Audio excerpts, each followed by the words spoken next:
Allez, l'actualité africaine, fortement dominée Mamadou Boye Diallo par cette annonce majeure du président sénégalais Macky Sall, qui finalement, en tout cas, a déjoué les pronostics. Il s'est adressé à son peuple hier en disant qu'il ne sera pas candidat à la présidentielle de 2024. Tout ça pour ça, j'ai envie de dire. Hein. Alors, je vais encore décevoir ce matin dans ce studio, contrairement à cette euphorie qui gagne aujourd'hui le continent africain, mais aussi au-delà.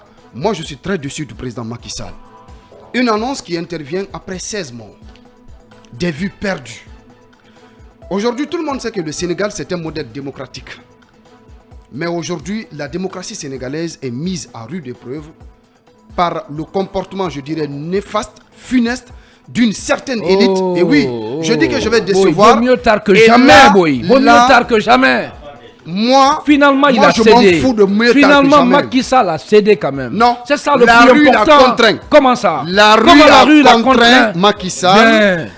La rue a contraint Macky Sall. Encourager les gens qui veulent sortir par la gamme. Ce n'est pas de l'encouragement. Non, non, non. C'est pas de l'encouragement. Non, plutôt, ça c'est découragement. La rue a contraint Macky Sall de renoncer à son funeste projet de projet. Comment ça? Mais c'est ça. Oui, allez-y, on vous écoute. 16 mois. Oui. La rue l'a contraint. Oui, mais il a dit dans son adresse à la nation que la Constitution lui donnait le pouvoir. Alors, la possibilité de se présenter aux élections. Vous avez vu ce débat-là? Oui. Il est toujours lancinant dans le milieu politique sénégalais. Vous savez pourquoi?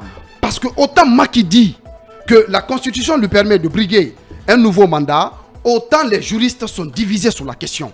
Donc ça veut dire que quelque part il y a problème, s'il y a division, s'il n'y a pas une convergence de vues au niveau de cette question tranchante. D'accord? Moi je dis que Macky Sall, moi, m'a déçu. Peut-être que vous, il vous a séduit par rapport à son allocution télévisée hier pour dire qu'il renonce. Non, il n'a pas renoncé. Au fait, la rue l'a contraint à abandonner son projet de troisième mandat. Parce que tout porte à croire que Macky Sall voulait aller vers le chemin interdit.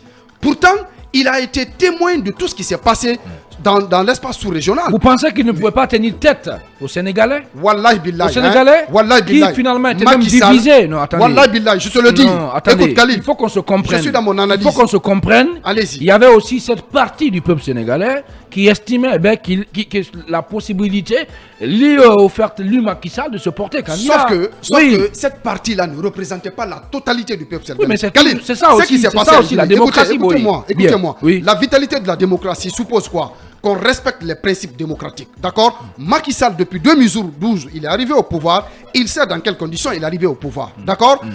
Tout le monde sait que le président, l'ex-président Wade, aussi avait fait ce forcing pour pouvoir s'octroyer un mandat de trop. Mais il a été sanctionné dans les urnes. Le peuple sénégalais, c'est un peuple mûr. On ne pouvait pas permettre à Macky Sall de tripoter la Constitution pour se présenter pour un nouveau mandat. Alors, encore une fois, je finis, Khalil. Quel enseignement tirer de tout cela? C'est qu'aujourd'hui, la démocratie africaine est mise à rude épreuve parce que tout simplement, on a affaire à une élite qui a soif du pouvoir, qui se sert et sert son clan au lieu de servir les intérêts de la nation, au lieu de servir le peuple africain. Macky Sall, on ne peut pas dire quand même qu'il n'a pas travaillé dans son pays. Il a fait ce qu'il peut faire. Mais de là à dire qu'il voulait... Je me demande qu'est-ce que vous reprochez. Non, ce que je reproche, c'est trop de morts. C'est ça aussi le problème. Non, il ne pouvait pas attendre qu'il y ait trop de morts pour se prononcer. Vaut mieux tard que jamais, non, monsieur. Ouvrez les yeux un peu, monsieur. Et les vues qui sont perdues. Ça, qu'est-ce que vous en dites? Bien. 16 morts pour se prononcer. D'accord. Des violences meurtrières dans le pays. Le fait qu'aujourd'hui, on a présenté, on a caricaturé le Sénégal comme étant un modèle démocratique et qu'on se retrouve dans les violences meurtrières qui ont occasionné 16 morts et vous venez encore vous présenter devant le petit écran pour dire je ne renonce à un mandat. Macky Sall était dans la dynamique de se présenter, mais le peuple sénégalais, la rue, l'ont contraint à se rétracter. Encore une fois, les présidents africains, si vous voulez vraiment que notre démocratie soit une démocratie orientée vers des succès, vers une belle image, acceptez de passer la main. Vous faites le mandat. Merci Mamadou. Regardez par exemple, je finis sur ça. Vous n'allez pas monopoliser quand même la parole. Merci. Je ne monopolise pas. Regardez le président nigérian, comment il s'appelle, Buhari. Mais il a fait 2 mandats, il a quitté. Oui, sauf c'est ça la grandeur de l'homme. Aussi il a quitté. Non, merci quelle beaucoup. que soit la manière dont il a quitté, mais merci. il a le mérite aujourd'hui. Vous parlez de manière. Il a le mérite. Non, mais bien sûr. La même chose. Hein. Non, son blanc même. Merci Mamadou Boye. Mais ce qui reste clair, moi je suis très déçu. Merci beaucoup. C'est mon point de vue. Aussi c'est votre opinion, Khalil Camara. Quand même, finalement, Macky Sall a décidé de prendre sa responsabilité, toute sa responsabilité pour dire aux Sénégalais, eh bien, au nom de la paix, de l'unité nationale, de la quiétude, surtout pour, disons, la sauvegarde des acquis démocratiques, je ne me porterai pas candidat aux élections. Macky Sall encore vient de confirmer sa grandeur. Il faut le féliciter pour ça. Parce que déjà, nous savons comment les présidents africains se comportent. Donc avoir cette culture d'alternance, même si vous en avez le droit, parce qu'il faut rappeler qu'il en avait tout à fait le droit, mais il en a renoncé. Ça veut dire qu'il prend, il entre dans l'histoire sénégalaise et pourquoi pas d'ailleurs dans l'histoire africaine. Mais il faut quand même comprendre un peu la situation sénégalaise. Je pense que d'autres ne l'ont pas comprise.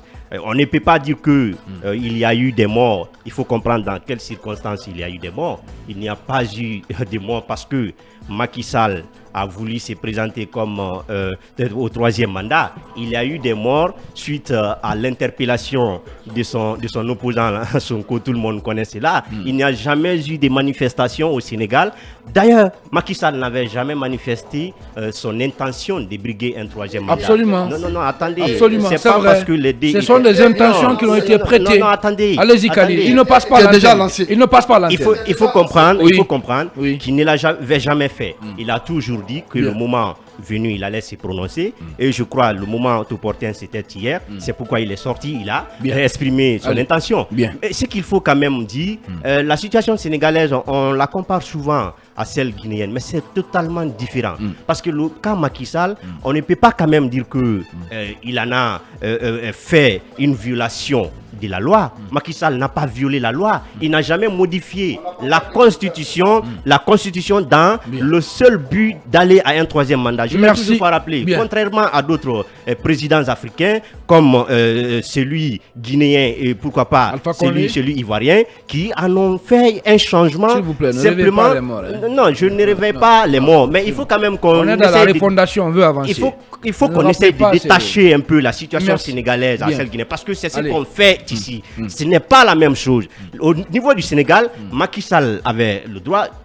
Il avait le droit, il avait le droit d'aller à un 3e mandat. Et c'est ce qu'il a dit, si vous avez bien suivi. Il avait dit dans son discours, il dit, même si j'ai le plein droit, mais pour un esprit démocratique, un esprit d'alternance au pouvoir, je décide de ne pas me présenter à un 3e mandat. Parce que quand on dit c'est illégal, 3e mandat, le 3e mandat, ce n'est pas interdit, comme je l'ai toujours rappelé. Ce qui est interdit, c'est bien sûr la violation de la Constitution.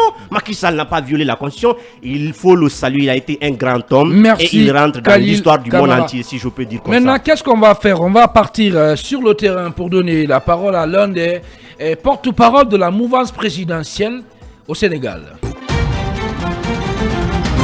Dans un instant, on va s'intéresser à ces résultats du BPC 2023 avec le taux de réussite qui est passé, en tout cas 34%, oui, qui est de 34,5%. On en parle dans un instant. En attendant, on va répartir à Dakar pour retrouver Nyan Fall, il est analyste politique. Très rapidement, il va nous dire qu'est-ce qui risque de se passer au Sénégal. Il va nous aider à mieux comprendre ce sujet majeur de l'actualité africaine. En ce mardi 4 juillet 2023, Lamine Barry, on a écouté ce responsable de la mouvance présidentielle au Sénégal. Il dit que beaucoup de gens savaient que Macky Sall n'allait pas du tout tenter de briguer un 3e mandat. Eh bien, il a finalement déjoué tous les pronostics, mais qu'ils feront tout pour garder quand même le pouvoir, assurer la continuité du parti au pouvoir. Hein, c'est tout à fait à la tête du pays. C'est tout à fait légitime. Mais moi, je ne suis pas d'accord avec cette expression quand on dit que Macky Sall a renoncé à son projet de 3e mandat.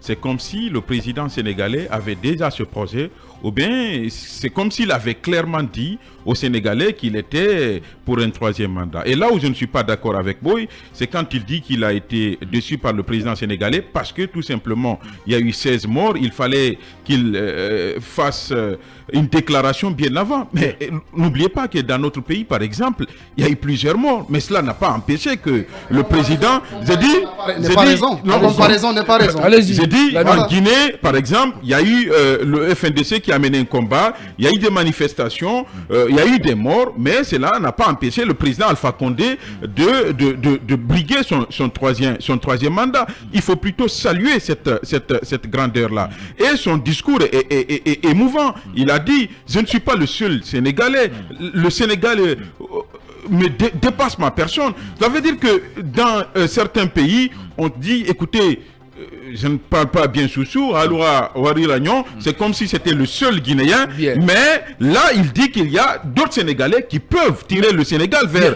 l'émergence. Je pense que cet état d'esprit-là, il faut le saluer. Il ne faut pas décourager les présidents qui sortir par la grande porte. Macky Sall pouvait faire bel et bien le forcing, quitte à avoir plus de morts. Bien, allez, on va partir à Dakar pour retrouver M. Tiernonia, il est analyste politique.